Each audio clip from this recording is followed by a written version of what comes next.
রক্তচক্ষু দেখাচ্ছে পারস্য উপসাগর, যে জলপথ দিয়ে বয়ে যেত বিশ্ব অর্থনীতির রক্তধারা, সেই হরমুজ প্রণালী আজ রণক্ষেত্র। ইরান আর যুদ্ধের দামামায় রুদ্ধ হয়ে গেছে ঐতিহ্যের সেই বাণিজ্য পথ। কিন্তু এই ধ্বংসস্তূপের মাঝেই আশার আলো হয়ে জ্বলছে দুটি নাম, আরব আমিরাতের ফুজাইরা আর খোর ফাক্কান বন্দর। সংযুক্ত আরব আমিরাতের অস্তিত্ব রক্ষার এই লড়াই এখন কেবল অর্থনীতির নয়, টিকে থাকারও। দৃষ্টিপাত করা যাক ফুজাইরা বন্দরে। একদিকে দানবীয় বাল্ক ক্যারিয়ার থেকে বৃষ্টির মতো নামছে খাদ্যশস্য, অন্যদিকে বিশাল সব পাইপলাইনের ধমনীতে বইছে কালো সোনা অপরিশোধিত তেল। ডজনের পর ডজন ট্রাকের দীর্ঘ সারি, আর সাগরে অপেক্ষমান শত শত বাণিজ্যিক জাহাজ। দৃশ্যত এটি কোনো বন্দর নয়, যেন এক মহাযজ্ঞ। হরমুজ বন্ধ থাকায় আমিরাতের আমদানি রপ্তানি বাণিজ্যের সিংহভাগই এখন সামলাচ্ছে এই বন্দর। পরিসংখ্যান বলছে ভয়ঙ্কর এক পরিবর্তনের কথা। যুদ্ধ শুরু হওয়ার পর ফুজাইরা দিয়ে তেল রপ্তানি এক লাফে বেড়েছে ৩৮%। প্রতিদিন প্রায় ১৬,২০,০০০ ব্যারেল তেল ওমান উপসাগর হয়ে পৌঁছে যাচ্ছে বিশ্ববাজারে। পাইপলাইনের ধারণ ক্ষমতা এখন খাদের কিনারায়, তবুও থামার উপায় নেই, কারণ এই পথটুকু রুদ্ধ হওয়া মানেই আমিরাতের জ্বালানি অর্থনীতি ধসে পড়া। অন্যদিকে খোরফাক্কান বন্দর যেন রাতারাতি এক ম্যাজিক দেখিয়েছে।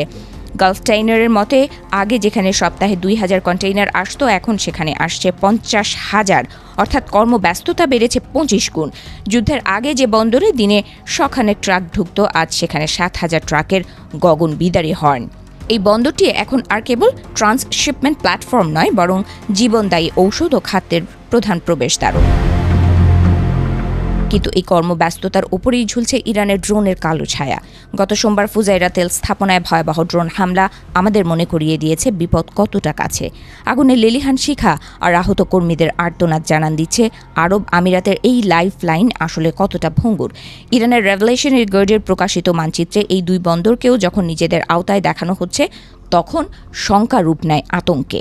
এই সংকট কেবল আমিরাতের নয়, কাতার, কুয়েত এবং বাহরাইন, ভৌগোলিকভাবে যারা অনেকটা আটকা পড়ে আছে উপসাগরের ভেতরে, তাদের কাছে এখন একমাত্র আশার প্রদীপ এই খোরফাক্কার বন্দর। সৌদি আরব লোহিত সাগর দিয়ে বিকল্প পথ খুঁজলেও ছোট দেশগুলোর জন্য এই পূর্বাঞ্চলীয় উপকূলই এখন বেঁচে থাকার একমাত্র অবলম্বন। সমুদ্রপথে আসা পণ্যের জন্য তাদের এখন চাতক পাখির মতো চেয়ে থাকতে হয় এই বন্দরের দিকেই।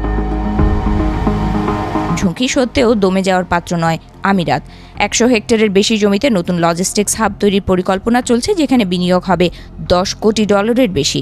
সড়ক আর রেলপথে বন্দরগুলোকে যুক্ত করার মহাপরিকল্পনা সাজানো হচ্ছে। কিন্তু প্রশ্ন থেকেই যাচ্ছে, যদি যুদ্ধের দাবানল আরও ছড়িয়ে পড়ে, যদি ড্রোন হামলা নিয়মিত ঘটনায় পরিণত হয়, এই বিপুল পরিমাণ বিনিয়োগ কি পারবে যুদ্ধের উত্তাপ সইতে? হরমুজ প্রণালী কবে খুলবে কেউ জানে না। অনিশ্চয়তার কুয়াশায় ঢাকা পড়ে আছে বিশ্ব বাণিজ্যের ভবিষ্যৎ।